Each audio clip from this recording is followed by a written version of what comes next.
Let me ask you something. If a man and a woman worked the same hours in the same workplace with the same qualifications, shouldn't their paychecks look identical? Well, across Europe, that's still not happening.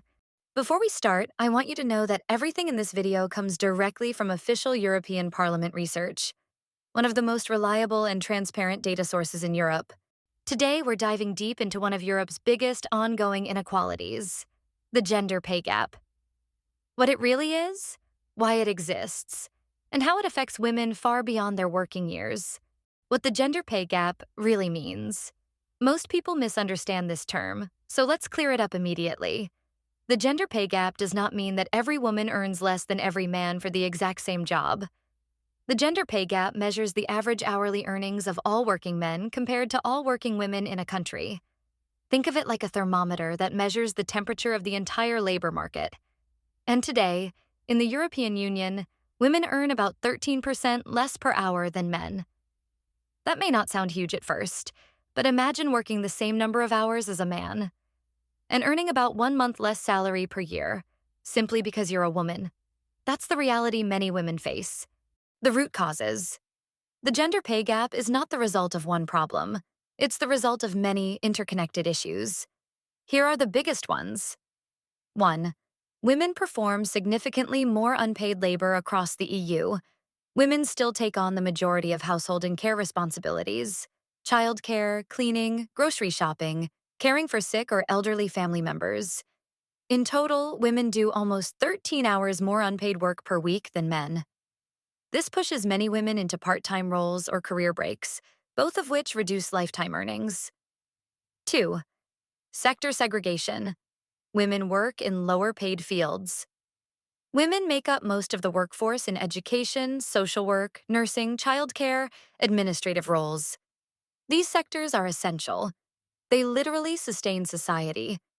Yet they are among the lowest paid. Meanwhile, higher-paying fields like finance, engineering, tech, manufacturing, and construction remain male-dominated. This structural imbalance alone explains a huge portion of the gender pay gap. 3. The motherhood penalty. This is one of the most researched and most painful causes of the pay gap. On average across Europe, women's salary growth drops sharply after having children. Men's salaries increase after becoming fathers. Why? Because women are more likely to take maternity leave, work part-time, decline promotions, shoulder most childcare duties. It's not about ability. It's about societal expectations and workplace norms. 4. The glass ceiling and leadership gap. Only 1 in 3 managers in Europe are women, and the higher you go, the fewer women you find. In Europe's largest companies, only 8% of CEOs are women. With men dominating leadership positions, pay systems often reflect the priorities, networks, and negotiation habits of men, not women. 5. Pay discrimination still exists. Despite laws, studies show that some women are offered lower starting salaries, receive smaller raises, are less likely to negotiate without backlash. And because many companies keep salaries secret, discrimination is hard to detect. The long-term effect. The pension gap. Here's the part most people never think about. The gender pay gap doesn't just affect what women earn today. It affects what they earn for the rest of their lives. Because pensions are based on income, women end up with lower savings, lower pension contributions, smaller retirement funds. As a result, the EU gender pension gap is nearly 30%. That means young women entering the workforce today are already on track to retire with 1/3 less than men. This is not just an equality issue. It's a long-term economic security issue. What the EU is doing about it. Europe is not ignoring this problem. The EU Transparency Directive in 2023. This is arguably the biggest change in decades.